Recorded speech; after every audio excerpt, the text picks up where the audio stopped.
täna Harjumaal Üüru külas, kus elab üks väga tore mesinik Mai Endla.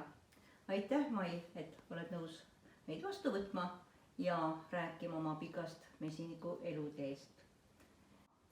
Meie oleme Maiga nüüd juba tuttavad aastast 2012 ja siis mina tulin ju Mesinike Liitu tööle ja me siis omavahel võime sinatada, eks ole? Jah, kindlasti. Sul on täitunud ju 80. eluaastaga, sa oled nii särav ja energiline ja optimistlik ja just, et milles on see saladus? Mesinduses. See saladus on mesilastes. Sest mesinik on selles suhtes õnnelik inimene, et tema on looduses. See on looduslaps. Ja looduse inimesed on alati elurõõmsamad, on säravamad kui kontorirotid. Seda kindlasti. Ja sina oled mesinik juba kui kaua? Mesinik olen, kui nagu sa ju nüüd avalikustasid selle rumala numbri 80, siis järelikult ma olen mesinik ka 80. Tegelikult ei ole rumal, et mina ütlen alati, et vanus, see on tegelikult ainult ju number passis. Oled sa nõus minuga? Väga, olen väga nõus, jah. Sest see on tõesti number, mis on ametlik number.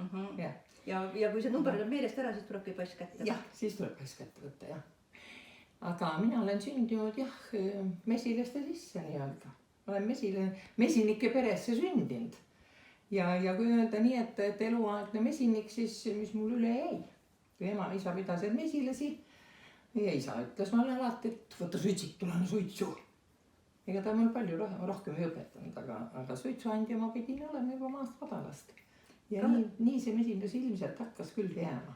Teades seda, et sa oled tegelikult väga tark inimene, aga väga tagasihoidlik, et ega sa ei ole tahtnud olla seal sotsiaalmeedias nähtaval ega midagi.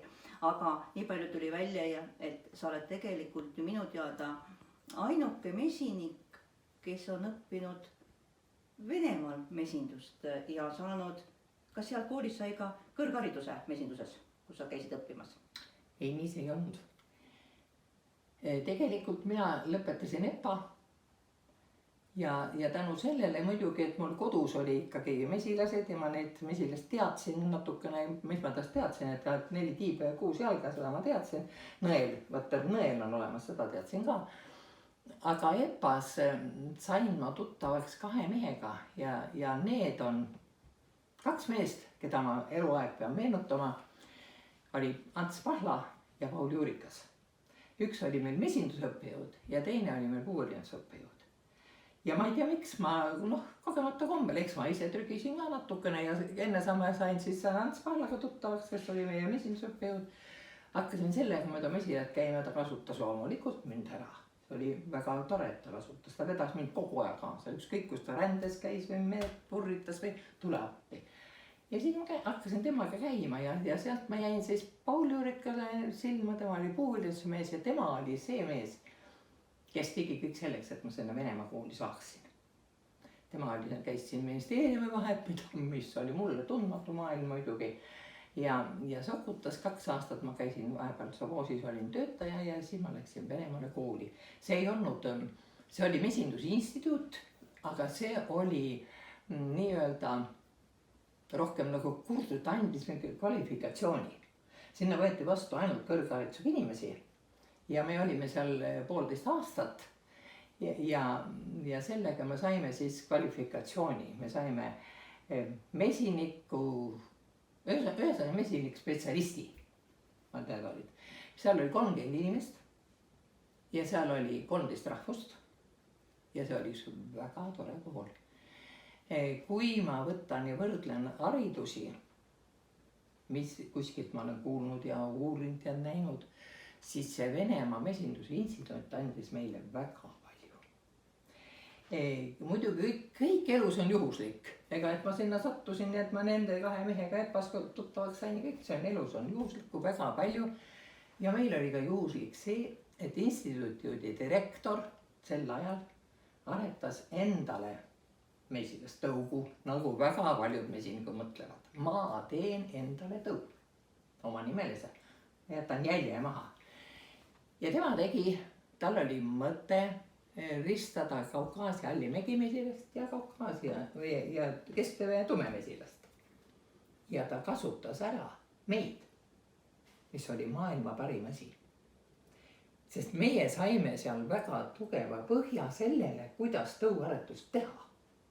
Temal oli see võimalus, tal oli labor ja 30 töötajat, kes kõik tegid ja kõik tegid hoolega, sellepärast, et meid ju hinnati, meid kontrolliti, meil oli pidevalt eksamid, kõik mis olid. Ja me saime seal tõesti tõuaretusest selge pildi. Ja ma tean, mis on tõuaretus ja sellepärast vahest paneb mõni asi muigama, kui tehakse tõuaretust, üks inimene võtab kätte ja mina hakkan nüüd seda tõugu aretama. Seda ei olegi su võimalik, seda ei olegi mõeldav. Seal peab olema labor. Ja nii jäävad need tõuaretused ja kõik, mis võetakse, jäävadki seisma, sest et ei ole võimalik. Nii, aga nüüd on sul vene keelega loomulikult enam peale instituuti õpetamist probleeme. Ja siin ma läksin instituuti ja läksin sinna, üks Luškov inimene mees oli meil siis prorektoriks seal. Ja see ütles mulle väga ilusti ära, et te tulite siia mesindust õppima, mitte vene keelt. Millegi pärast ta sai aru, et ma ei oska vene keelt. Tõesti ma ei osanud. Aga 1,5 kuud olin ma seal ja siis mul tuli teha bioloogia eksam. Nii et 1,5 kuuga pidin ma saama mesinduse bioloogia vene keeles nii palju selgeks, et nemad saaks aru, mis mina räägin. Ja kas nad said aru?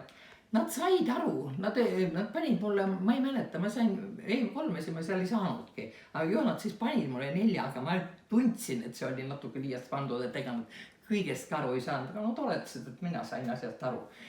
Ja tegelikult oli vene keelega algul oli väga raske. Ma läksin, ega ma olin ka tundmatus kohas vette hüppaja. Ja sa olid julge. Aga ma olin julge. Nagu öeldakse, julge hundi rind on rasvane. Just, ja nii ta oligi, tegelikult ma olin rumal ka, aga ei, takkajärgi mõtlen, ma olin väga tubli.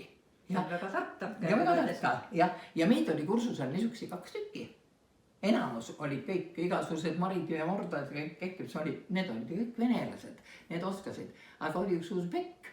Ja siis, kui me olime juba üsna lõpus, tegime lõpueksamid, siis üks õppejõud ütles seda, see on niisuguse ajaloolise lause, ma teadsin väga hästi, seda ta mõtles mind ja mõtles ka seda usbekki, see oli üks meesterahvas, ütles, et tegelikult on selle keelega teil niisugune asi, et põhjamaalasel läheb ta kõrvast sisse ja jääb pidama, aga lõunamaalasel käib läbi ja sinna jääb midagi pidama.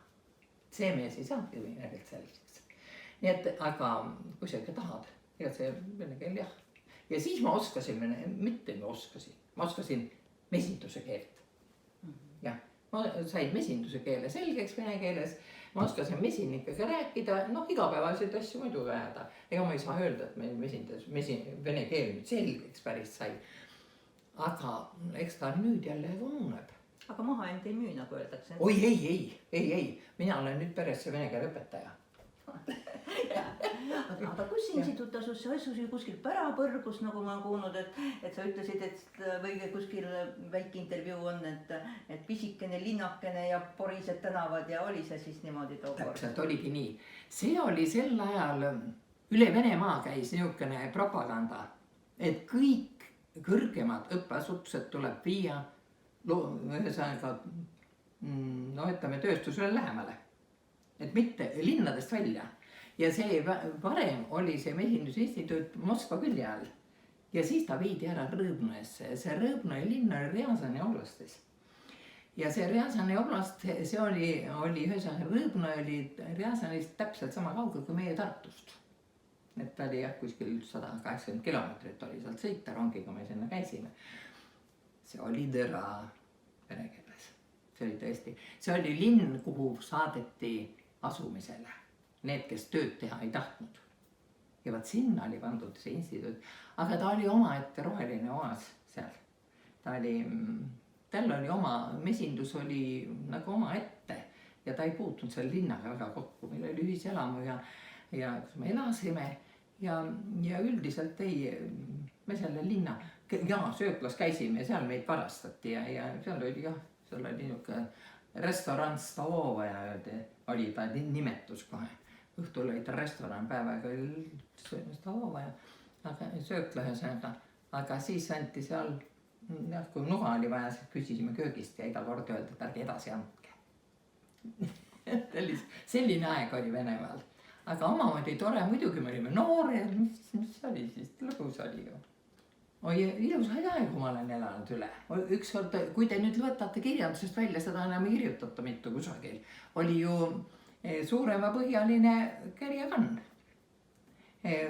Seesama instituudi direktor mõtles välja, et kui teie kärjakann suurem, eks ole, mesina kasvab suurem, no siis toob ta järelikult rohkem mett ja teeme katse. Noh, tegigi katse, saatis Baškiiri katsepunkti katsetamisele. See katsepunkti juhataja oli meie kursusel, väga intelligentne mees. Meie aasta käis ka juttu ajamas seal ja siis ta ütles, et ühesõnaga ükskord oli nõupidamine, ta pidi oma katse tulemused näitama. Aga ütles, et tegelikult need katse tulemused on sellised, et nii kui sa selle suurem kärjapõhja annad, ta ehitab seda lesed. Üldse ei võtta, või ei võtta üldse vastu, ühesõnaga ei sobi. Nõupidamine toimus. Fauzi Rahmankulov oli see mehe nimi. Fauzi tuli õhtul meie tuppa, ütles, et teate tüdrukud, nüüd on üks pulllugu. Kas ma lähen nüüd koju ära? Või ma täna öösel ei maga? Ma ei tea, mis nüüd saab. Tema läks oma ettekannet tegema ja tegi ettekande nagu oli siis seal öösega, mis sealt andmed tulid, et ei sobi, katkestati nõupidamine, homme jätkub. Ja siis kutsuti see Fauzi siis direktori juurde ja oli öeldud, et nii mees. Kas nüüd see hakkab sobima see kunstkärg? Või lähed sa siit kursuselt ära? Ta ei katsepunkt juhataja ise. Ja siis ütles Fauzi niiviisi, et ja küll, eks ta siis peab hakkama sobima. Hommikul läks edasi sinna, siis sobis kõik andmed sobisid, kõik võeti töö vastu, kõik sobis ja ka Eestisse tehti seda kunstkärge. Venemaal tehti kõik kärjepõhjaga andnud, ühesõnaga masinad tehti ringi ja terve Venemaa oli hädas. Nii tehti teadust. Teadus Venemaa moodi. Teadus Venemaa moodi, jah. Kui ma sealt ära tulin, ma tulin ära 67. aasta aprilli lõpus või mais kuskil, mais vist, aga mai keskel läks oma tööle. Ja siis ma läksin, järgmine aasta läksin ma Moskva Timirjazeva akadeemiasse tõugaratsuskursusele veel. 2 kuud elasin ma Moskvas. Need olid aprilli ja maikuu kevadel. See oli päris emade kasvatus. See oli emade kasvatuse õppekursus. Ja seal me olime veel koos. Päris paljud olid siis, kes seal Timirjazevas siis seda õppisid. Ja siis mind sokutati, meil oli mesindusvalitsus, mitte mesindusvalitsus, aiandusvalitsuse mesindusosakond. Virve Kulbin oli meie ülemus siin ja tema sokutas, tema pani, ega seekord ei valitud, ei pandi lihtsalt kirja, olin mina kunagi ka üleliidulise tõunõukogu liige. Ja võt selles raames me käisime ja need tõunõukogu nõupidamised ja need olid kõik Rõõvnas. Ja siis me praktiliselt käisin ma iga aasta korraga Rõõvnas. Nii, tulid Venemaalt tagasi ja mis sai sinust siis edasi? Sa hakkasid kohe siis mesilasemade kasvatamisega tegelema, sest sul või ei hakanud kohe? Tegelikult oli selline asi, mis ma siis takkajärgi ära kuulsin ja teadsin. Kuna ma olin Sovoosis, olin mosoneataja. Ja sealt võeti mind siis ära ja saadeti sinna Venemaale, aga seekord kuskilt pidi raha saama. Ja oli ökonomisti koht, oli selles aiandusvalitsuses seekord vaba ja pandi mind siis sinna ökonomisti koha peale ja saadeti selle koha pealt. Aga mõte, miks mind üldse sinna saadeti, oli, et õpin seal ära ja lähen Räpinasse mesindusõpetajaks. Vahest vanajumal teab, mis ta tahab. Ja vanajumal teadsid, et lolli õpetajat vaja ei ole. No kes on, koolist tuleb, teooriat on täis, aga praktikat sul pole. Sa ei tea, mis seal tarus sees tegelikult ikkagi on. Ja siis loodi Harku Järvele katsepunkt ja see katsepunkti loomisel oli ka oma tagapõhi. Nüüd takkajärgi võib muidugi eetada ja rääkida kõiki neid asju ka. See oli, ühesõnaga oli meil aiandusvalitsusele allus mesindusosakond ja kogu aja käisid need jutud ikka, koondatakse, vähendatakse ja likvideeritakse. Ja see mesindusosakonna likvideerimine oli ka päevakorral. Et likvideeritakse mesindusosakond ära. Ja seal mesindusosakonnas töötas seekord 3 inimest. Oli 2 agronomi ja juhataja. Ja juhatajaks oli Virve Kulbil. Väga hakkaja ja energiline tore naisterahvas. Ja tema rajas selle mesinduse katsepunkti selleks juhuks, kui nüüd tõesti mesindusosakond ära likvideeritakse. Ta oli praktik, tal oli oma mesila, ta oli Venemaal vahepeal elanud ja töötanud ja ta oskas mesindust päris hästi ja ta oleks läinud seal katsepunkti tööle. Aga mesindusosakonda ei likvideeritud ära, vaid võeti ökonomist tööle. Ja see oli ka, selle olin mina, olin Venemaal koolis ja siis saadeti mulle kirjuta avaldus Harku Järve katsepunkti juhatajaks. Nii. Ja nii ma siis sattusingi sinna, mul ei olnud mingit valikut kuskilt, et ma tahan või ei taha. Mul oli tegelikult hea meel, ma sain mesilasse. Ja siis ma tulingi ära. Üks rumal õpetaja jäi saamata ja tuli üks niukene, kes hakkas mesindust õppima praktikat. Ja tegelikult ega mind see mesinduse emade kasvatus, ma ei tea miks, on kogu aja huvitanud. Ja see tõugude aretus ja kõik need. Eks meil neid koolis ka kuigi palju õpetati neid ikkagi tõugusid ja kõiki. Ja tulin Harku Järvele ja hakkasin kohe ema. Ma tegelikult hakkasin praktika ajal emasid kasvatama. Ma olin Eestis praktikal. Mind ei lastud Venemaale jääda, ütlesid, et Venemaa mesinduse praktika ei ole see. Ma olin praktikal tegelikult Rõngus Ivar Linno juures ja sealt ma käisin siis Kurvitsale selles oma vanasse töökohta. Seal oli ka mesila ja seal ma hakkasin emasid kasvatama. Esimesed emad ma jätsin päikese kätte, need surid kõik ära. See on mu elu esimene emade kasvatus. Sain eluks ajast teada, et mesilas ema ei tohi päikese kätte jätta. Ta kohe sureb ära. Ja hakkasin kasvatama ja siis me tulime Harku Järvele ja sel ajal toodi Eestisse sisse. Ühesõnaga Venemaa kaudu käis kõik see asi. Kõik käis Moskva põllumajandusministeerium, jagas neid asju. Ja toodi meile sisse siis Kaukaasia allimegimesilast. Siis toodi Grainit. Ja meil oli endal see Eesti tumemesilane. See oli Euroopa tumemesilane, mis oli kohanenud Eesti oludega. Ja kui ma hakkasin tulin, ma olin teadmisi täis. Ma olin tark ju tegelikult. Kõik tuli proovida. Ja kui sa võtad praegu neid noori mesinikke, nad proovivad täpselt samuti. Kõik peab ise ära proovima ja siis vaatama, et sellest ei tule ju midagi välja. Ja siis ütlema, et ära sina proovi, ta proovib ikka. Nii. Ja siis me töötasime kahekesi Luule Toomingaga. Luule oli EPA lõpetas sel ajal, EPA-t käis kaugõppes EPA-s. Ja mina olin siis nii-öelda hirmus tark mesinik, kes teadsin täpselt, mismoodi tõuaretust tehakse. Ja siis ma hakkasin Harku Järvel ka nii-öelda tõuaretusega teha. Ja kui kaugele meie saime oma tõuaretusega? Saime nii kaugele, et meil oli materjali, mida võrrelda. Ma teadsin, mis on eksteriööri analüüsid. Ma teadsin, mis on toodangu analüüsid.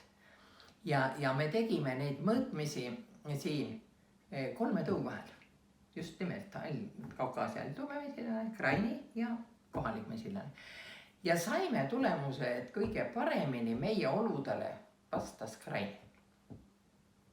Mis niisuguse omadusi, mida me sealt tahtsime saada, küll rahulikkust, küll talvekindlust, kõik need. Ja peale selle me võtsime siis nokkasid ja tiibasid ja neid mõõtusid on väga-väga palju, mida me oleme mõõtnud. Näiteks eksamil ma tegin, mul oli bioloogia eksamil vaja opereerida mesilise aju.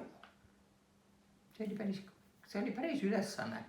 Ma ei leidnud seda mesilase käest kätte, aga lese aju sain kätte.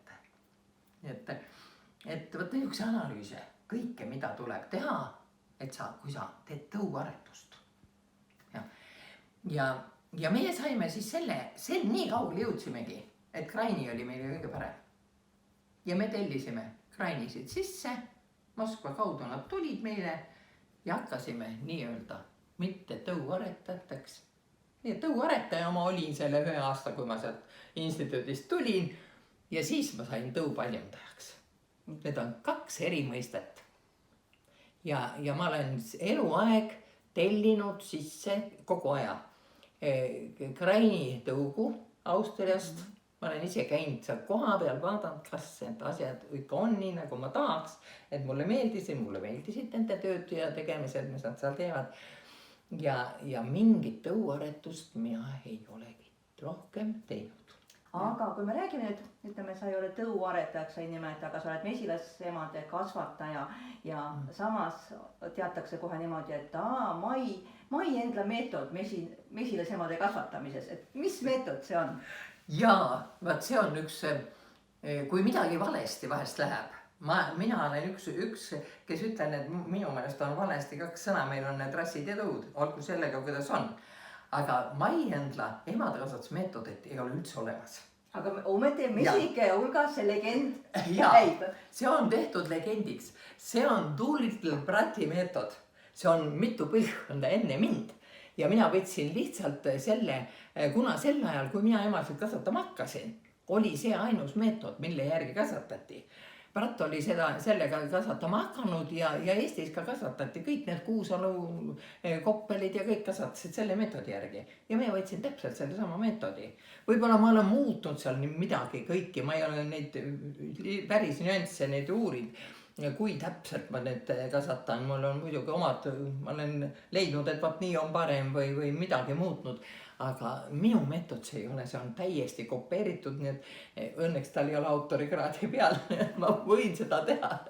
Nii et see ei ole jah, aga mina ma ei tea nüüd, tegelikult ma olen jäänud nagu kõrvale mesindusest natukene ja omaette nokitsema. Et kas Eestis on mesinikke, kes selle meetodiga veel kasvatavad, nad muudavad ka.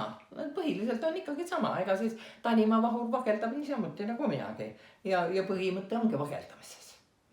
Et kas ma nüüd panen ta sellisesse puuri või panema sellisesse puuri, mesilase ema areneb ikkagi 16 päeva, tee sa nii, kuidas sa tahad, sa põhinõuded pead teadma, põhieesmärk, on see, kus üldse eksida ei tohi. Eestis oli vähe mesiemade kasvatajaid. Adamova oli, Talimaad on olnud ka oma eluaeg kasvatajad. Siis ütleme, et oli mina ja nii nipet-täpet, üldiselt oli vähe neid emade kasvatajaid, kes siis nagu müüsid emasid ka edasi või paljundasid neid. Ja mina öeldi siis selle peale, et tead, sa müüd oma leiva maha. Tulevad ja ma teen kursuseid, eks ole. Jah, õpetad liiga palju. Õpetan välja, ma ütlen täpselt, kuidas. Ma ütlesin, et tead, ma elu sees ei ole ma seda kartu, et ma müün oma leiva maha. Ma olen eluaeg tahtnud, et kõik need oskaksid emasid kasvatada. Ja seda hirmugi ei ole, et kui on üks korralik ja hea emade kasvataja, kes häid emasid kasvatab, et tema müüks oma leiva maha, et nüüd tuleb teine ja 3 hakkab müüma. Muidugi need emade kasvatajaid on meil väga palju juurde tekkinud, aga nad ongi head kasvatajad. Nad ongi head kasvatajad. Muidu tema käest ei osteta emasid. Jah, kui sa müüd villetseid emasid seal 1 aasta viiakse, 2 aasta enam ei võeta. Ja ma väga täitsa olen sinuga ühte meelt, sest kui sai hakatud koolitusi korraldama algkursusi mesinikele, siis sain mina ka väga paljude mesinike käest riielda. Miks sa kasvatad konkurente juurde? Kuigi ütleme need, kes käivad ABC kursustel, enamuses jääb ju nii-öelda oma koduaeda neid mesilasi pidama, eks ole, nendest ei tule suured tootjad. Tootjaks saadaks ikkagi kas Olustveres õppides või täiendkursusel, eks ole. Et mis on sinu arvates, et kas on Eestis liiga palju mesinikke, et kas ikka peaks neid veel juurde õpetama ja selles vaatevinklist? Liiga palju üldse ei ole kunagi midagi. ja tegelikult peaks olema kursuseid ja tegelikult ma ütlen, mul on noh, väga palju tõesti nagu öeldakse, et küsitakse ja no kui mina ei oskaks vastata, ega mul on ka küsimusi küll, mida ma vastata ei oska ja ma julgen seda ka öelda, et ma seda tõesti ei oskagi öelda, aga väga palju telefoniga küsitakse nõu ja imestama paneb vahest. Inimesed, kes eluaeg on kasvatanud mesilisi ja ta ei tea põhitõdesid. Näiteks praegusel on need raviasjad. On mesinikke, kes ei ravi veel mesilisi. Ta ei olegi kursustel käinud. Miks mu pered ära surevad? Ta ei tea seda. Et koolitada ikkagi on kogu aja vaja. Ja kes tahab käia, kes on ikkagi tahab uurida asja, see tuleb kuulama. No mulle meeldib endale väga Antu Rohtla öeldud lause, et ole kui tark tahes mesinikuna. Mesilane üllatab sind alati. Ongi. See on alati nii aga ma ütlen, et see teeb asja huvitavaks. See mulle meeldib. Mulle meeldib see asi, kui ma töötan, ma olen tõesti eluaeg töötanud seal mesilas. Ja ma lähen ja ta kurinahk on teinud niiviisi. Ja siis ma ütlen, et no kuidas sa niiviisi nüüd teinud oled? Et ka nii on võimalik teha ja vaat see teeb asja huvitavaks. Et ikkagi ma leian midagi, mida ma ei tea. Aga räägime ka sellest, et kas mesindus on tasuv eriala või tasuv amet, mida õppida või? Minu sõnum on selline, et ei ole see mesiniku töö nii väga lihtne töö. Mesiniku töö on päris raske töö. Kui sa võtad seda asja südamega, sa tahad sealt midagi saada, siis on ta üsna raske töö. Kui ta tasub ära, sa pead nägema ränka vaeva. Sa pead ränka vaeva nägema ja ma tunnen kaasa nendele mesinikele, kes tõesti elavad ainult mesindusest. Mina ei ele ainult mesindusest, mul on pension. Seda on öelnud mulle mitu sellist pensionärist mesiniku, et hoiguja on. Jah, ongi. Ma olen selles suhtes õnnelik inimene. Ma käin iga päev mesilas. Ma käin suvel, ma lähen tööle, hommikul rõõmuga, õhtul tulen rõõmuga koju ja ma teen tööd, aga kui ma peaksin sellest elama ja peret toitma, see on ränk töö. Aga mesinduskobi on väga hea, fantastiline. Ma olen soovitanud kõikidele inimestele, võtke endale, ütleme 5 peret. 5 peret. Kui sa oled pensionär, siis võta 10. Siis on aega. Selle 10 peret ei ole töö. See mõtlen, et see on täielik hobi. Sa jõuad selle õhtuga ära vaadata, kõik sa jõuad teha ja 10 peret on paras. Aga mis juba üle 10 läheb, see nõuab tööd, see nõuab oskuseid. Juba üks asi on toota peredega niiviisi ringi käia ja teha tööd. See on üks nauding. Aga teine, mis ei ole üldse nauding, on meest lahti saada.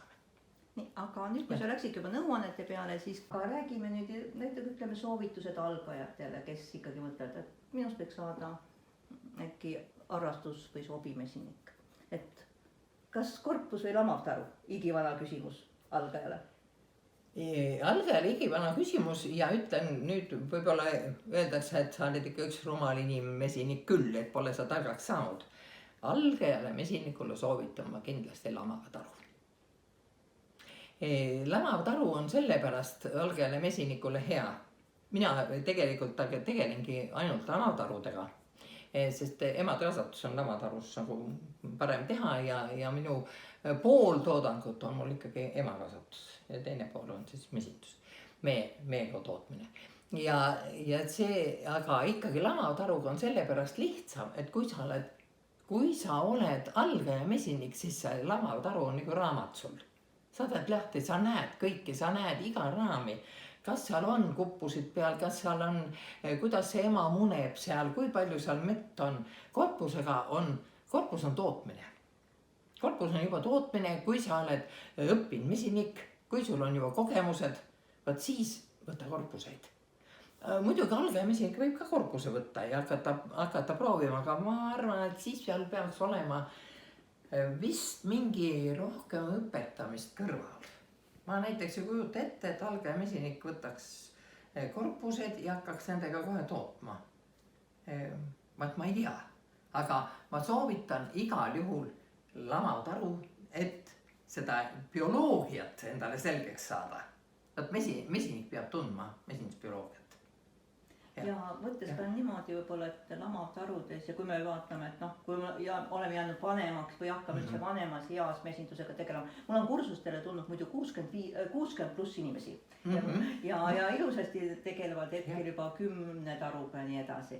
Aga nad siis ka on öelnud seda just, et tervishuvides ju, eks ole, lamataru on ju ikkagi palju parem, et sa ei pea ju tõstma neid raskeid tarusid ja mis korpusega on. Muidugi see on valelause, aga ma ütlen selle valelause ära, mida mina olen väga palju öelnud, et taru ei too mett. Mesilane toob mett. Ja kui on hea meekorje, siis tuuakse nii lamatarusse kui korpustarusse. Ja mis oli see minu lapsepõlvetaru 14-raamiline, kus käis 14-raamiline magasin peale, oli 2-korpuseline taru. Ja kui mina panen endale siia ka praegu 2 magassini peale, on mul ka 2-korpuseline taru. Nii et kõik see on suhteline ja selles suhtes, no ma ei kujutagi ette, et mina ei tõsta näiteks praegu ikka mingisugust magassini või korpust, sest korpus kaalub, ühe raami kaal on 2 kilo. Ja kui sul on 10 raami on magasinis, see on 20 kilo vähemalt. 20-25 kilo ma pean tõstma sealt kuskilt üles, siis ma peab olema, see tehnika peab olema taga. Ja selleks peab olema siis juba nagu ikka, sa pead olema natuke rikkam mesinik. Mul on olnud igasugused, ma olen soovitanud. Mida ma soovitan? Soovitan mesinikel võtta 3 peret. 3 peret, mitte rohkem. Võtke 3 peret. Miks on 3 peret? Äkki 1 saab tal veel otsa. Sul jääb 2 järgi. Nendega saab juba teha, sa saad juurde teha. Kui sul on 2 peret, 1 saab otsa ja ühega veel juhtub midagi, siis on 3, siis sul ei olegi enam mesinat. Et 3 peret on nagu algajale mesinikule kõige optimaalsem number.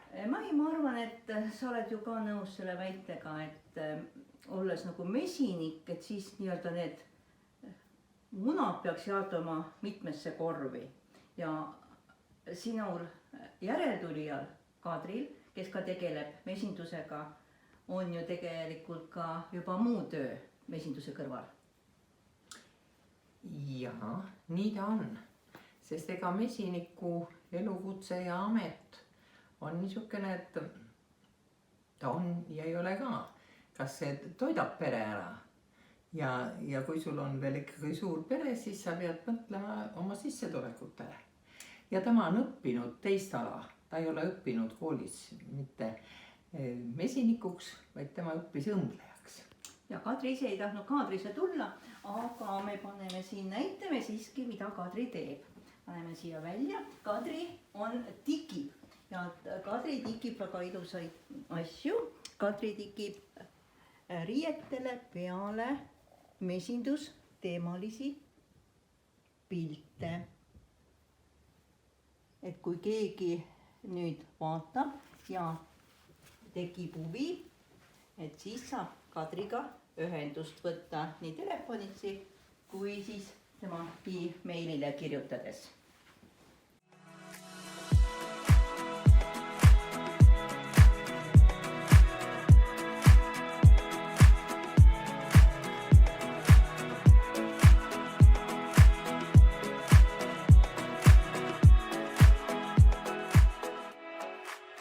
Aeg läheb kiiresti ja midagi muud ei jää üle, kui tuleb meie vestlus selleks korraks lõpetada. Ja veel kord suur tänu, Mai, et nõustusid vestlema ja oma teadmisi ja oma infot jagama. Aitäh kutsumast ja kõike head!